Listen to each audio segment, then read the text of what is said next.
kuchochea magomvi, bali makusudio ya kuzungumza kwetu ni kuonesha uhalisia wa mambo ulivyo. Ili ndio lengo la makusudio ya mazungumzo yetu, lakini pia kutoa fikra nini tunahisi kikifanyika tunaweza kurudi katika hali salama. Hayo ndiyo makusudio ya kuzungumza kwetu. Mengi wenzangu wamezungumza, lakini katika mijadala mingi iliyokuwa ikiendelea kabla hata ya kufikia tarehe ya uchaguzi, ilikuwa ni viongozi wa dini, hususani dini mbili, kuonesha kwamba jamii yao wanaigawa kwa utaratibu upi. Kwa mfano, kuna viongozi wa dini wengine walikuwa wakijielekeza kwa Mungu atujalie tuwe na amani katika taifa letu. Wakawa wanatokea wengine wao wanasema hapana, haiwezekani amani bila haki. Sasa kuna swala moja la kuelewa. Mimi naamini kama haiwezekani amani bila haki, basi na hakika mpaka hivi ninavyozungumza, toka miaka mingi ya nyuma Tanzania kusingekuwa na hiyo inayoitwa kwamba ni kisiwa cha amani, isingekuwepo. Kwa nini nasema isingekuwepo? Maana yake haki kwenye jamii ya Watanzania, kuna jamii imepewa haki zaidi na kuna jamii imenyimwa haki zaidi. Kwa tafsiri hiyo, maana yake kama haki ndio ingekuwa msingi wa amani, basi Tanzania isingeitwa kisiwa cha amani, isingeitwa. Kwa nini nasema hivi? Katika nchi yetu ya Tanzania, kabla sijaja kwenye kuhitimisha nini tunashauri, katika nchi yetu ya Tanzania kuna mkataba au Memorandum of Understanding MOU, ambayo hii imeandaliwa kati ya kanisa, maaskofu wa kanisa na serikali ya Jamhuri ya Muungano wa Tanzania. Mkataba huu unahusika kwenye bajeti ya elimu na bajeti ya afya. Kila mwaka unaposikia bajeti inasomwa ya elimu, kuna mabilioni ya fedha wanapewa maaskofu kupitia hiyo bajeti. Ukisikia bajeti ya afya inasomwa, kuna mabilioni ya fedha yanatolewa wanapewa baraza la maaskofu. Hii maana yake nini? Hii ina maana kwamba kodi yangu mimi Muislamu inayochukuliwa ya wafanyabiashara wa Kiislamu inayochukuliwa, fedha ile kuna kundi moja limejitenga kuisubiri na kuichukua. Na hoja inayotumika ni nini? Inatumika hoja kwamba kanisa Katoliki linatoa huduma ya afya, kanisa Katoliki linatoa huduma ya elimu, kwa sababu hiyo lina haki ya kupata fedha kutoka serikalini. Sasa twende kwenye hali ya kawaida. Shule gani ya kanisa Katoliki ambayo ukienda wewe kumpeleka mtoto wako unalipa ada sawa na serikali? Shule gani? Mtajieni shule moja tu. Shule zote za makanisa Katoliki ada yao haina tofauti na shule za private. Kwa nini pesa ya Watanzania wote wapewe watu ambao ni kakikundi kawajanja fulani kamekaa kanachukua hiyo pesa, alafu wanakuambia haki? Kama ni haki inatakiwa izungumzwe kwa mapana. Hauwezi kuzungumzia haki kwenye jambo unalolipenda wewe tu. Kama ni haki ianze kwenye maeneo hayo. Haumwezi kuwa nyie ni kundi mnadhulumu wengine, mnajinufaisha nyie, alafu mnazungumzia haki. Haki ya namna gani? Hiyo ni haki imejengwa kwenye misingi ipi? Sio kwamba haya mambo tunayapenda. Niseme ukweli, yanatukwaza sisi Waislamu. Tunaumia. Kama ni elimu, kwani Waislamu hawana shule? Wana shule ngapi wamejenga? Mbona hawapewi hela? Wanapewa Katoliki, kodi ya Watanzania wote. Alafu leo wanataka kujifanya eti wao ni watu wa haki. Wao ni wazi tu, sio watu wa haki. Ni dhulma wanaifanya. Kama ni watu wa haki, wasimame sasa waseme toka mkataba ule umeingiwa mwaka 1900 kama sikosei ni 96 kama sikosei, au 92, kitu kama hicho. toka wameingia mkataba ule, manake waziri alikuwa Lowassa wakati huo, toka wameingia mpaka leo wawaambie Watanzania wamechukua fedha za walipa kodi wote kiasi gani. Waseme ukweli tujue, je, ni watu haki? Vijana wanakosa mikopo, wanafika pahala wanasoma katika mazingira magumu, lakini kuna wajanja fulani ambao Tanzania nzima wako kama milioni 1, lakini wenyewe hao watu zaidi ya taifa lenye watu zaidi ya milioni 60 na ushei, lakini hao watu milioni 1 hawa na kidogo tu wanachotewa fungu la fedha za walipa kodi wote wanapewa wao, lakini serikali imetulia na inaendelea. Haya mambo tunataka serikali wajue, yanatuuma sana. Ukisoma katika memorandum of understanding kuna kipengele kimewekwa cha kipuzi na kijinga, eti serikali isijenge hospitali za rufaa maeneo ambayo kanisa lina hospitali. Yani manake wanatengeneza mpaka biashara kwamba kama serikali ina uwezo wa kujenga hospitali ikatoa huduma kwa watu wake, wenyewe kwenye mkataba wanaitaka serikali isijenge hospitali, na ikijenga wanaihoji, mbona mnavunja mkataba, mnajenga hospitali sema msitu na hospitali? Hawa ni watu wema hawa? Wana wema gani hawa? Someni historia. Kila kwenye migogoro Afrika kanisa Katoliki linahusika namba 1. Nenda kaangalia vurugu ya Kongo, vita iliyopigana siku 3 wakati wa Pierre Bemba. Nani alikuwa chokochoko? Kanisa Katoliki. Nenda kaangalie maandamano ya juzi Kongo, nani alikuwa chokochoko? Kanisa Katoliki. Nenda kaangalie mauaji ya Afrika ya Kati, nani alikuwa chokochoko? Kanisa Katoliki. Nenda kaangalie Rwanda, nani alikuwa chokochoko? Kanisa Katoliki. Njoo uangalie sasa nani chokochoko? Kanisa Katoliki. Tunaposema moja ya tatizo katika taifa letu udini, tusiache kusema ukweli. Udini Tanzania huko, tunaweza tukadanganyana tu pembeni kwamba unajua hakuna udini, tunazungumzia haki, sio mambo ya udini. Sio kweli, uongo. Udini huko tena kwa kiwango kikubwa.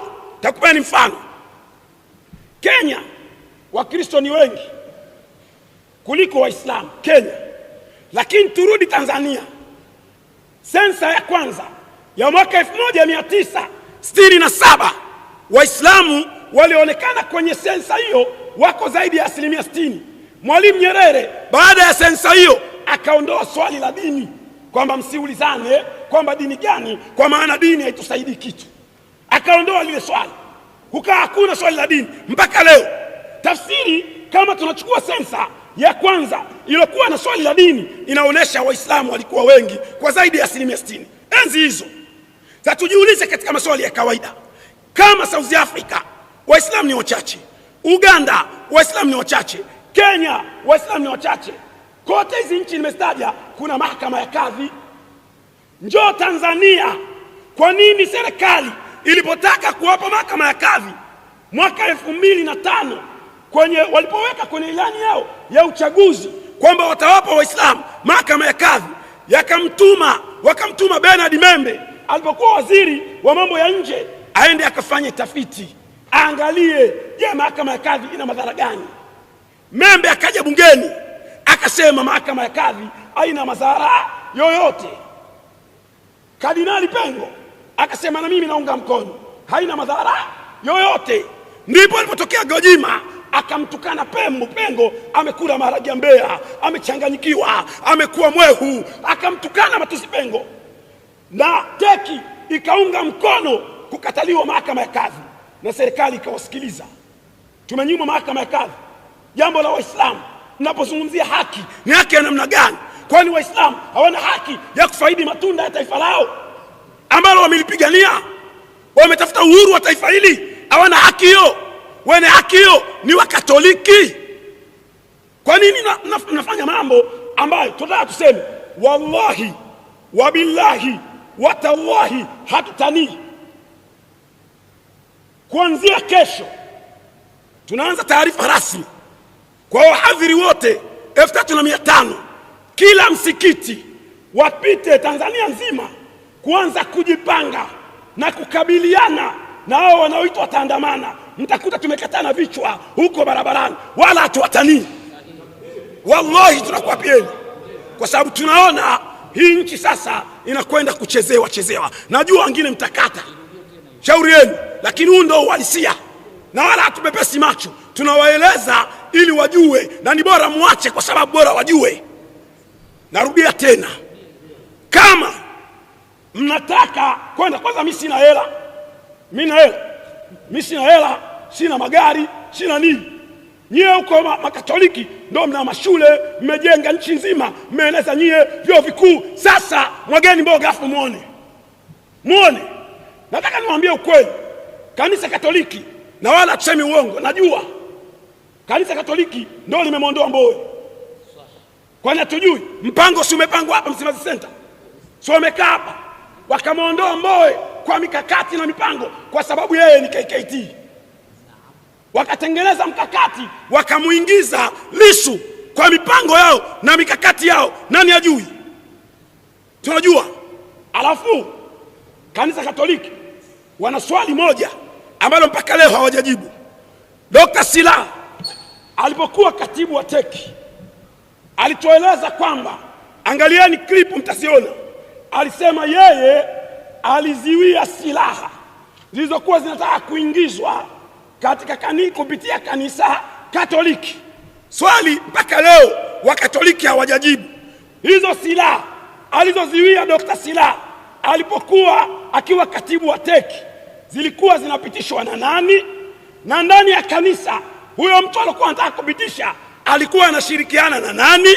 Na hizo silaha zilikuwa zinakwenda wapi? Waje wajibu hilo swali kama wao ni watu haki.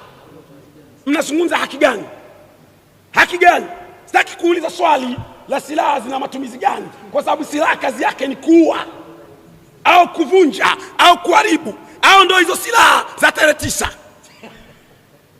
Tuambiane ukweli, kama nyie ni watu wa haki, mngeanzia hapo kuambia umma kwamba tulikuwa hizi silaha zilikuwa zinapishwa na mtu fulani, huyo mtu alikuwa anawasiliana na padri fulani, huyo mtu tukamziwia.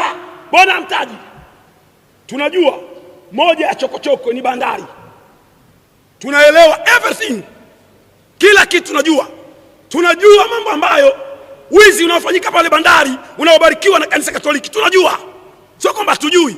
Msifikiria hao Waislamu wa leo ni wale wa miaka ile. Sasa hivi sisi ni educated, tumeenda shule, tumesoma, tena sio sehemu moja, tumesoma dini, tumesoma sekula.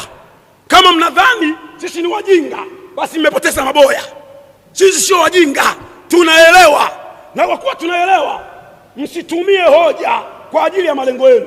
Unajua Wakatoliki wanajifanya wana akili sana, wanataka kutumia mgogoro huu uliotokea wa tarehe 29 kwenye uchaguzi. Lengo na makusudio ni nini? Unajua wanataka kutumia huo mgogoro kwa lengo la kutimiza lengo lao lililoko nyuma ya pazia. Tunaelewa hilo, hatusemi kwamba ni haki watu kufa, hapana. Kila mtu ana haki ya kuishi na uhai wake unahitaji kuthaminiwa, kila mtu. Lakini tunapaswa kujiuliza, mwanzo wa tatizo ni wapi? Tunajadili tatizo bila kuangalia chanzo. Chanzo ni haya matamko ya kuhamasisha watu, ndio chanzo. Haya matamko yanapo, kwa mfano leo nasema, tafsiri yake ni nini? Wahadhiri wanatusikiliza, sisi ndio viongozi wao. Kigoma jana wameandaa taratibu za kuandaa kikao kwa taarifa zote, maana yake mikoa yote tumepeleka taarifa wafanye vikao, na tumewapa agenda na nini cha kusimamia. Maana yake nini? Kama sisi viongozi wao tunaweza kufanya na watu wajue, wahadhiri sisi hatujawahi kupoa. Sasa mimi siogopi si jela si nini, mimi nishakamatwa kwenye mihadhara hii zaidi ya mara 22. Hao wenzangu pia usiseme, kwa hiyo hakuna mtu anaogopa. Kwa hiyo sisi wengine nimekwambia hatuna hela. Kwa hiyo sisi hata tungekuwa nazo hela sio kitu cha thamani kwetu. Thamani kwetu hiyo haki mnayosema, basi iwe haki kweli, sio uongo. Jambo lingine, Angalieni matukio ya wizi kwenye nchi. IPTL, akaunti ya Tegeta Escrow, katika majina yaliyotajwa kuiba hizo hela, benki iliyoshiriki kuiba hizo hela, benki ya kanisa inaitwa Mkombozi, au mmesahau? Miongoni mwa maaskofu waliotajwa Kilaini, milioni 80 Kalamba, mpaka leo hawajarudisha hela hawa, na wengine wametajwa mpaka leo hela hazijarudi. Hela za wajile jasho waweza kuwa wanalipa kupitia umeme, hela imeenda, kuna wajanja fulani wameenda wamekaa wameipiga hiyo hela. Kama wao ni watu wa haki, watuambie wamechukua hizo fedha za nini. Ukiangalia kuna shirika linaloitwa Sikiliza, walitoa ripoti yao. Katika ripoti yao inasema serikali imepoteza zaidi ya bilioni 670. Shirika la Sikika lile, zaidi ya bilioni 670 wamepoteza. Kwa nini? Kutokana na misamaha ya kodi, zaidi ya bilioni 670. Wanaoongoza kwa misamaha ya kodi kwenye eneo hili ni kanisa Katoliki. Misamaha ya kodi ya magari makubwa makubwa wanaoyatumia haya hawalipi kodi, wanaingiza vifaa vya ujenzi hawalipi kodi. Tukienda hospitali kwao hela nyingi, mashuleni hela nyingi, afu wao wanasimama mbele za watu, sisi ni watu wa haki. Haki gani? Nyie ni haki au nyie mnatengeneza mipango ya kunufaika? Tunasema hivi, this time hatuwezi kuwa silent, hatuwezi kukaa kimya. This time tumejipanga kabisa, na mtaona kama nafikiri masara hao watakaoingia sasa waingie, alafu mtasikia kitakachotokea.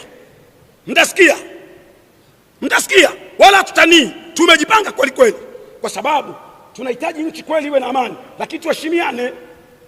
Sisi sio kwamba tunaitetea serikali, lakini tunashangaa mbona hii haki haitetewi kwa usawa?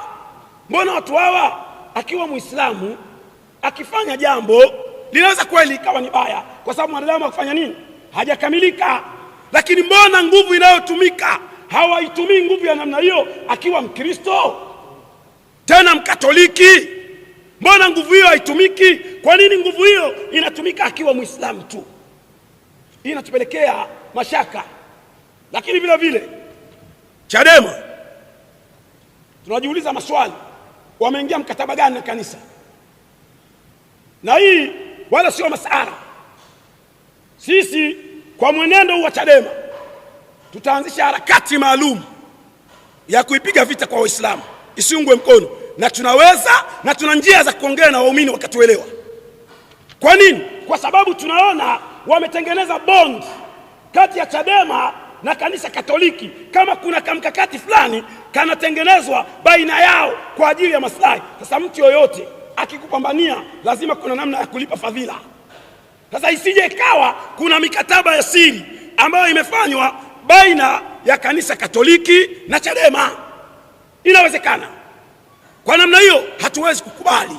Ili taifa ni la kwetu sote. Taifa hili ni la Wakatoliki, Waanglikana, Wasabato, Waislamu wa madhehebu yote, wote kwa ujumla. Ili ni taifa letu. Nini sasa? Kwa kuelekea kumalizia, niseme kuna jambo moja muhimu sana. Kwa kumalizia, watu wanaweza kuuliza mnashauri nini? Cha kwanza, sisi tunaamini kwenye mazungumzo. Mazungumzo yanajadili mambo mengi. Kama tuna shida ya katiba, maana yake kwenye mazungumzo tutajadili. Kama ni tume huru ya uchaguzi, kwenye mazungumzo tutajadili. Kwa hiyo mimi nataka niseme tujadili kwenye mazungumzo. Kwa mazungumzo yawe na nia njema. Sio kuna mtu mmoja anaitwa Malisa. Yule Malisa ametangaza kwamba ana kamati yake inaitwa kamati ya maridhiano ya taifa. Sasa tujiulize maswali. Huyu Malisa ndo alikuwa mjumbe katika halmashauri kuu ya CCM. Huyu Malisa ndio mtu wa kwanza kumpinga Mama Samia asiwe nani? Rais. Leo huyu anapataje kibali cha yeye kuwa ndo sehemu ya kutengeneza kamati aliyakuwa hata kabla ya machafuko tulikuwa tunajua lengo lake na nia yake? Alafu kwenye hayo hayo maelezo yake, kamati yenyewe ilivyoundwa ndio kichekesho. Kamati imeorozesha maaskofu na wachungaji, alafu wakamchukua Shehe Ponda wakamdumkiza pale ili angalau watu waseme na Ponda yumo, lakini wachungaji zaidi ya 8, maaskofu wamejaa. Hiyo ni kamati ya kitaifa, kamati ya kanisa. Hamwezi kutengeneza kamati ya kanisa alafu mnasema hii ndio kamati ya kitaifa, alafu tamko lake nini? Lile alikuwa anasema hata kabla ya machafuko, Mama Samia ajiuzuru, asipojiuzuru basi atakiona cha mtema kuni. Sasa tunasema mwaka huu njooni, alafu mtaona nini tunakwenda kufanya. Hamtaamini. Kwani hayo mambo mnayafanyia mbinguni? Si kwenye mitaa yetu hii? Sapoti uwezo wa kuzunguka Tanzania. Tunawashukuru sana, Mungu awalipe. Maana yake tunaanza operation, na katika operation yetu hiyo itakuwa inaenda na vikosi maalum vya kazi. Hatutanii, tunaenda kufanya hiyo kazi. Tuko tayari kwa lolote this time. Kama wanataka amani, tuko tayari kwa amani. Turudi tuangalie changamoto zilizoko. Kama shida ni katiba, tushughulikie swala la katiba, tupate katiba ambayo Watanzania wataridhika nayo. Kama shida ni tume huru ya uchaguzi, tushughulikie tume huru ya uchaguzi ambayo Watanzania wataridhika nayo. Kama kuna makando kando ya hapa na pale, yashughulikiwe kwa nia njema la kuunganisha taifa, sio kwa nia ya kumkomoa mwingine. Kama tunazungumzia adhabu za mauaji kwa watu waliopita, tuanze kwa Mkapa, kwa sababu tunajua viongozi wako hai. Sumaye yuko hai mpaka leo. Tuanze kwa Mkapa. Tuzungumze na nyinyi kwa sababu nyinyi ni kitengo cha kufikisha habari, taarifa katika jamii yetu kwa kupitia media. Leo tumewaita hapa kwa sababu tuko na vitu vya msingi sana ambavyo nataka tuvizungumze, and we are not going to hit around the bush. We are going to hit nail on the head.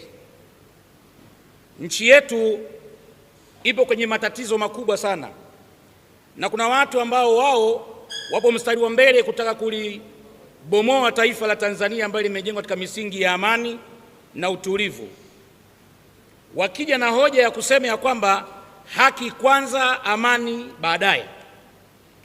Haya ni maneno ambayo si ya kweli. Maneno haya unaposema haki kwanza, amani baadaye,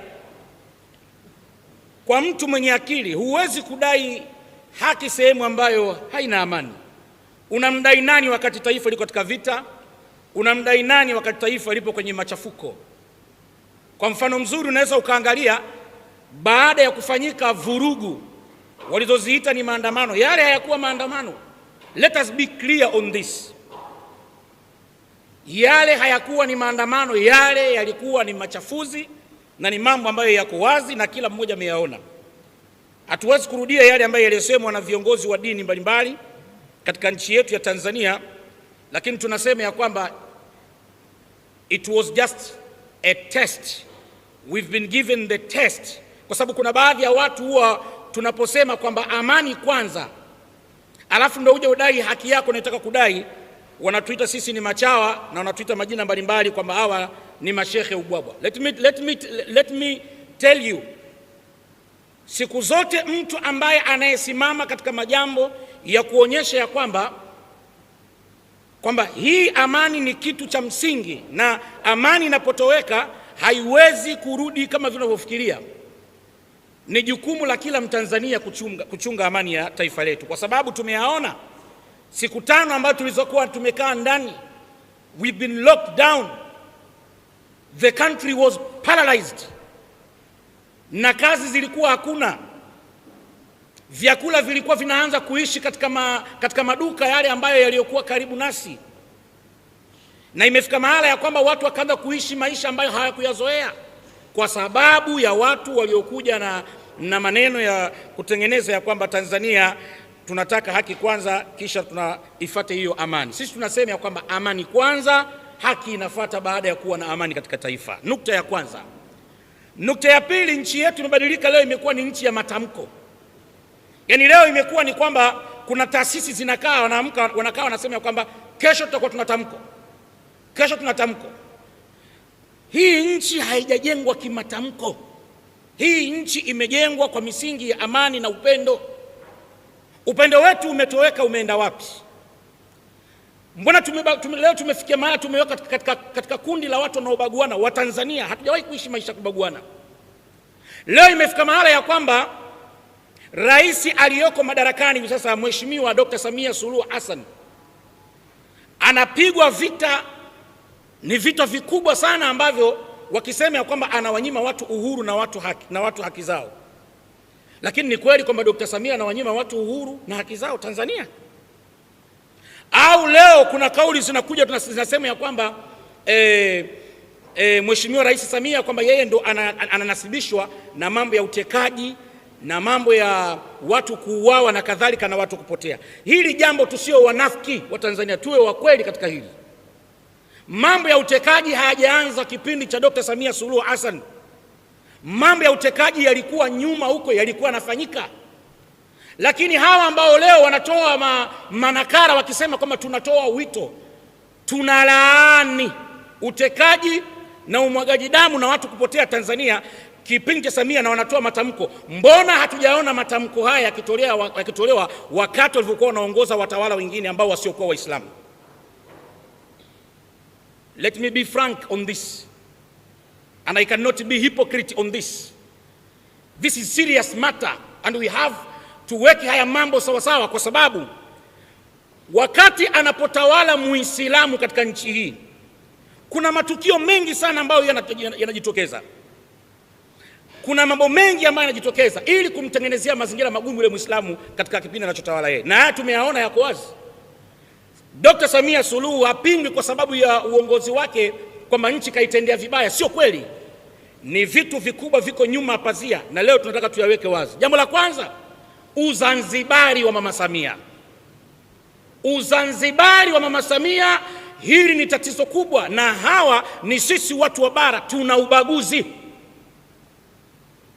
Leo Mama Samia kwa sababu ya Uzanzibari wake, kwa sababu ya ule Uislamu wake, kwa sababu ya ule uwanamke wake, amepewa sifa mbaya mbaya. Anateka, anaua watu, anafanyaje? Lakini tuangalie, ni kweli Mama Samia yeye kipindi chake watekaji ndio walikuwa wanateka, hivyo vingine watu walikuwa wateka? Tumeshuhudia hapa kipindi cha mheshimiwa aliyopita nyuma Mama Samia ambaye ni Mheshimiwa John Pombe Magufuli. Yeye kipindi chake, hivi tuseme ukweli wa Tanzania, tuache unafiki katika hili, kulikuwa na kipindi cha utekaji na mauaji kuliko kipindi cha Magufuli. Watu walikuwa wanawekwa kwenye viroba, wanafungwa, wanatupwa kwenye mito ya maji, kwenye bahari. Kibiti watu wameuawa mpaka majumbani.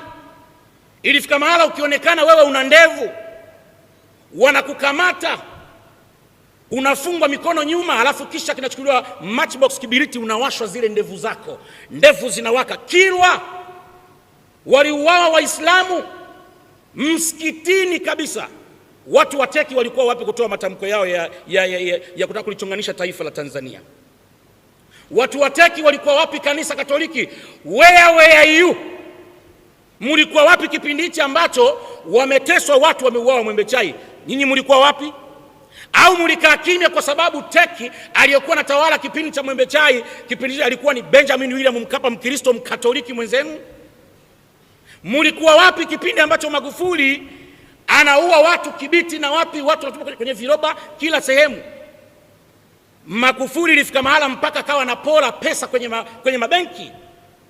Watu wamepoteza pesa zao kwenye mabenki. Unakwenda benki unakuta pesa ishaondoka, ukiuliza majibu unaopewa namba, nenda TAKUKURU ukaulize. Mlikuwa wapi na matamko yenu nyinyi maaskofu wa teki? Maaskofu wa teki ni chanzo cha migogoro ndani ya Tanzania, na leo tunasema ya kwamba hatuhitaji wala hatutaki kwamba Kanisa Katoliki lio ndio wapatanishi wa nchi. We don't need you on this. Tunataka watu ambao watakayekuwa neutral, watu ambao hawako bias. Leo kuna waraka ambao umetolewa. Waraka huu unapousoma, ambao ulitolewa na Kanisa Katoliki TEC, waraka huu uko wazi kabisa. Wanasema tunasikitishwa tena sana na hii hali na tunalaani haya mauaji ya kikatili na ya kinyama ya vijana wetu na wengine. Kiukweli huu ni uovu mkubwa na chukizo kwa Mungu wetu. Tusimame kwenye nukta hiyo kwanza. Hebu tuiangalie hiyo nukta. Maana katika kuna vitu ndio vinaitwa semantic. Mtu anaweza akazungumza neno katika lugha fulani, lakini huyu mtu akawa anamaanisha kitu kingine. Speaking with a hidden meaning. Hapa kuna kitu lazima tukiweke sawa. Wanasema ya kwamba ni uovu mkubwa umefanyika. Hebu tujiulize, teki walikuwa wapi kipindi ambacho mataasisi za dini mbalimbali zilikuwa zinatoa kauli? Wanasema ya kwamba amani kwanza, ndugu zetu.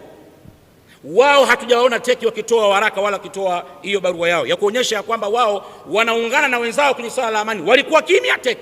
Baraza la Catholic, maaskofu wa Katoliki walikuwa wapi kipindi ambacho taasisi mbalimbali, viongozi wa dini mbalimbali wakizungumza swala la amani, wakati wanaona kabisa kwamba kuna watu wao walishatangaza, walisema tarehe 29 Oktoba hakutakuwa na uchaguzi.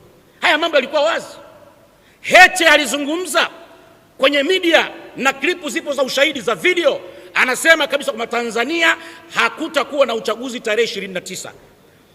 Tundu Lissu alisema wazi kabisa, tunakwenda kukinukisha nchi hii ya Tanzania, hakutakuwa na uchaguzi na wala msihangaike kwamba mtaenda kufanya uchaguzi tarehe 29. Watu wanatangaza wazi kabisa kwamba watakwenda kuinukisha hii nchi ya Tanzania. Teki walikuwa wapi? Mbona hawakutoa hizi matamko zao kukemea hizo kauli mbaya za kutaka kuligawa taifa na kutaka taifa lipasuke? Where are you, Teki? And we cannot tolerate this nonsense, kwa sababu haya ni mambo ya ajabu kabisa ambayo yanaendelea. Watu walitamka na kweli dhamira yao ikaonekana, tarehe 29 mipango yao wakaikamilisha. Hakuna maandamano yaliyofanyika tarehe 29. Ulikuwa ni uchafuzi na uvunjifu wa amani na kuharibu mali za watu. Alafu tunashangaa kipindi cha Magufuli kuna baadhi mpaka walikuwa ni viongozi wa serikali, wa bunge, walipigwa risasi nchi hii hadharani. Kuna wengine walitolewa bunduki. Mheshimiwa Nape Nnauye alitolewa bunduki hadharani kabisa. Amani ilikuwa imetoweka. Waandishi wa habari walifungiwa, bunge lilifungwa, live coverage. Teki walikuwa wapi? Mbona hakuzungumza? Au kwa sababu Magufuli alikuwa ni Mkatoliki mwenzenu? Teki mlikuwa wapi wakati mauaji yanafanyika haya ambayo yamefanyika Zanzibar? Mlikuwa wapi Teki? Benjamin William Mkapa akiwa rais wa Tanzania alituma wanajeshi, walitoka bara, walikwenda kuwaua Waislamu katika mji wa Pemba kule. Tena ilifika mahali kwamba waliuawa Waislamu wazi kabisa. Na bahati nzuri aliyefanya tukio mwenyewe akaandika mpaka kitabu kujutia, kitabu kinachoitwa My Life My Purpose. Ameandika, anasema ya kwamba najutia dosari kubwa ambayo ilitokea katika utawala wangu. Lakini swali tunajiuliza, kama aliyefanya tukio alionyesha majutio, Teki mlikuwa wapi Katoliki? Mbona hamkukemea haya? Au kwa sababu Benjamin William Mkapa alikuwa ni Mkristo wa Katoliki wenzenu? Tunasema hivi, hatuwezi sisi kuentertain Katoliki. Hatuhitaji nyinyi ndio muwe wapatanishi nchi hii, kwa sababu nyie ndio namba 1 wa vurugaji wa amani katika mataifa mbalimbali. Mauaji ya kimbari yaliyofanyika Rwanda, sababu ilikuwa ni Wakatoliki. Wao ndio walisababisha watu wakauana. Jamii walikuwa nasikilizana, Wahutu na Watusi, lakini fitna na chuki ilitengenezwa.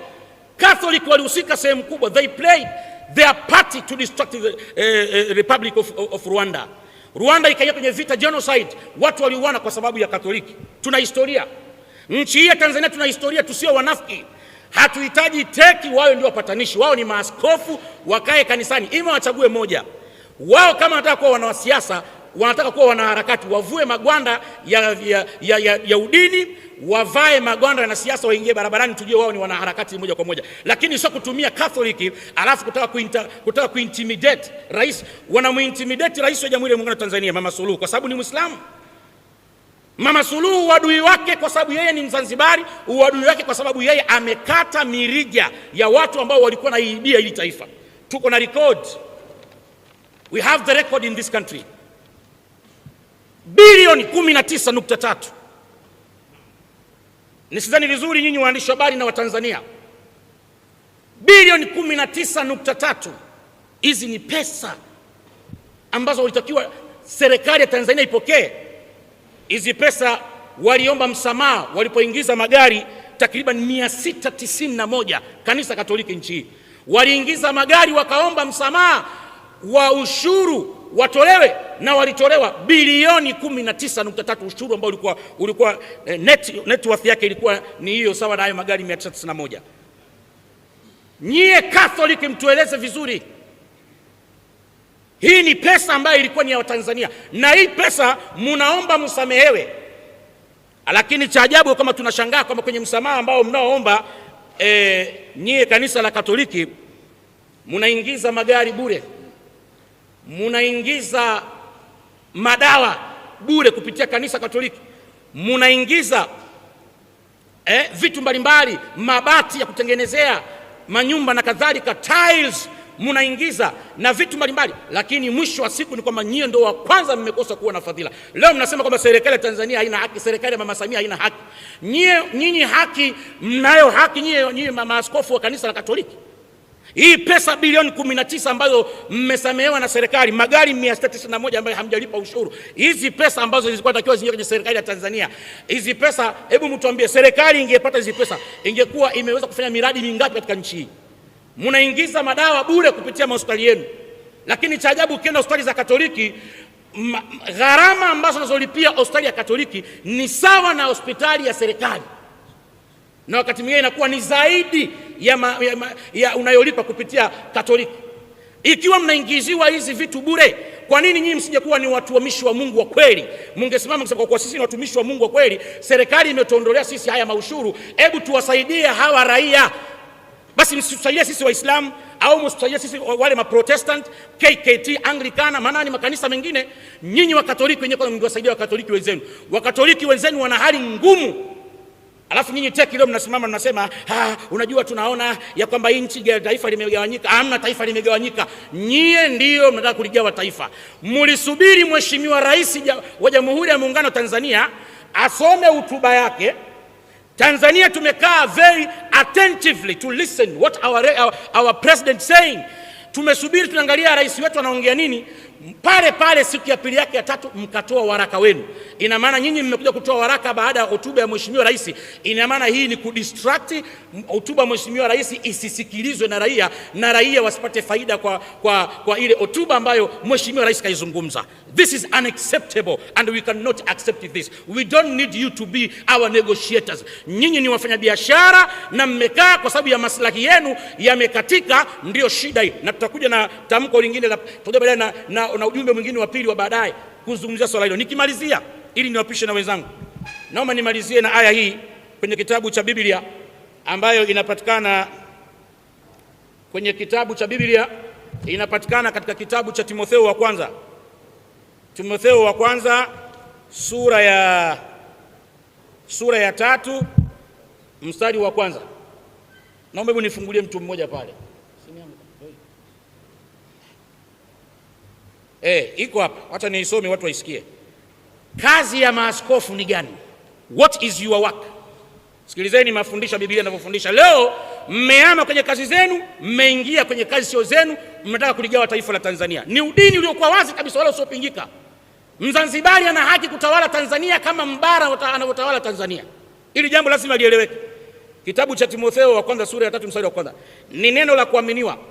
Mtu akitaka kazi ya uaskofu ametamani kazi njema, basi imempasa askofu awe mtu asiyelaumika, mume wa mke mmoja. Maaskofu wetu wale hawana wake, na ndio maana mtu yuko tayari kukinukisha, anasema bora kinuke kwa sababu hana familia. He doesn't have a family in this country. Maaskofu hawaoi. Biblia inasema askofu lazima awe mume wa mke mmoja, lazima aoe, na ukioa utakuwa na familia. Ukiwa na familia lazima utakuwa na uchungu na nchi yako. Huwezi kubali kuruhusu kama damu imwagike katika nchi hii. Hawaoi kwa sababu hawana familia, na kutokuwa na familia ndio maana hawana uchungu na taifa. Ndio wakati wote anaweza kutoa matamko akasema kwamba hatuwezi kubali amani kwanza haki. Haki wanayozungumzia maaskofu ni haki yao inayohusu miradi yao, na hiyo tazungumzwa na wahadhiri wengine ambao wenye taaluma hiyo wapo inshallah taala hapa. Andiko linasema basi imempasa askofu awe mtu asiyelaumika, mume wa mke mmoja, mwenye kiasi na busara. Askofu lazima awe mwenye busara. Lazima uangalie huu ni wakati nizungumze nini na wakati huu nisizungumze nini. Nchi imeshavurugwa. Kuna watu wamekaa kutaka kuichafua Tanzania, kutaka kuivuruga Tanzania kwa maslahi yao. Wanataka mali za Watanzania waje wazikontrol wao, kwa sababu Mama Samia amebana kila kona. Hii ndio chuki iliyoko. Lazima maaskofu watakiwa wenye busara, mtu mwenye utaratibu, mkaribishaji, ajuwaye kufundisha, si mtu wa kuzoea ulevi, si mpiga watu. Yani manake askofu atakiwi kutoa matamko ya kufanya watu wapigane, lazima ieleweke hiyo, bali awe mpole. Ndo askofu wa sawasawa, awe mpole, si mtu kujadiliana. Askofu atakiwi kwenye mjadala hii atakani ya kisiasa, yeye sio mwanasiasa, amhubiri Yesu na Mungu kanisani, wala asiwe mwenye kupenda fedha. Hapa kuna nukta. Maaskofu wanapewa maelekezo wasiwe wenye kupenda hela. Maaskofu wetu wa leo bilioni 19.3, hii ni pesa ambayo wamepanga, yani imefika mahala wameomba na wakakatiwa maushuru yao. Hii pesa haikusaidia jamii. Hii pesa imekwenda kwa watu binafsi. Hatulaumu kanisa la Katoliki lote. Kuna baadhi ya wengine ambao hawaungi mkono hayo mambo, lakini wamebanwa na wale ambao wanaongoza hayo mambo. Na kisha tunasema hivi, we are talking in general. Kanisa la Katoliki tunaomba katika hili swala, hatuhitaji matamko yenu kwa sababu nyinyi ni wachunganishi, na sisi hatuhitaji, kwa sababu mngekuwa wa kweli mungeonyesha mifano kwa marais waliokuwa wa Katoliki wenzenu. Hiyo mifano mngeonyesha, kwa sababu Waislamu waliuawa, hamkutoa tamko, kimya. Kama vile wameuawa mbuzi, wameuawa Zanzibari kule Pemba, kimya, hamkutoa tamko. Kama vile wameuawa kuku. Leo vijana ambao walitangaza rasmi Tanzania kwamba tunakwenda kukinukisha, tunakwenda kupindua serikali, wanasema kwamba haya ni maandamano. Watu wanasema tunakwenda kupindua serikali. Haya sio maandamano. These are criminal issues. Hawa ni watu ambao wanafanya mambo ya criminality, na hatuwezi kuaccept hiyo. Serikali ilifanya majukumu yake ya kuhakikisha kwamba kuleta taarifa katika mazingira ya salama na amani, ni wajibu wao. Askari wasilaumiwe kwenye majukumu yao. Askari wametrain vitu vifuatavyo. Cha kwanza, wao katika training zao wameambiwa kazi yao ni kuwachunga raia na mali zao. Nukta hizo, raia na mali zao. Askari wametoka kama askari walikuwa hakuna siku hiyo, hawakuwepo kabisa maaskari. Watu wameruhusiwa wakafanya uchaguzi, wamefanya uchaguzi wao, wamemaliza. Lakini baadaye askari walikuja kujitokeza baada ya kuona wametokea vijana wanachoma mali za watu. Afu tunashangaa kwamba katika mali ambazo zilikuwa targeted ni mali za Waislamu nchi hii. Abudi kachomewa mabasi. Abudi ni Muislamu. Ina maana Abudi was targeted. Why? Abudi Muislamu. Leo wamechoma mabasi ya Ratco. Ratco ni Muislamu. Why? Awe ni Muislamu. Leo vimechoma vituo vya mafuta, Leki Oil. Mwenye Leki Oil ni brother Ali Awadhi. Yeye amespendi $1 billion mwaka 2006 wakati wa utawala wa Mheshimiwa Jakaya Kikwete kuinvest Leki Oil katika Tanzania, na inaitwa Leki Oil Group. Maana yake haiko peke yake, wako wengi ambao waliojichanga wakatengeneza wakamata biashara yao. Zimechomwa Leki Oil za Muislamu. Alafu leo TEC anakuja kutuambia ya kwamba eti tunataka haki kuchoma mali za Waislamu. We cannot accept it and we don't need you to be our negotiators. Hatuhitaji nyie mwe mediators wala negotiators. Tunataka vitu visimame sawa sawa na taifa libaki kwa amani. Tunaomba ndugu zetu wa Tanzania, vijana wenzetu, msijiingize katika majambo ambayo kwa kuwanufaisha baadhi ya watu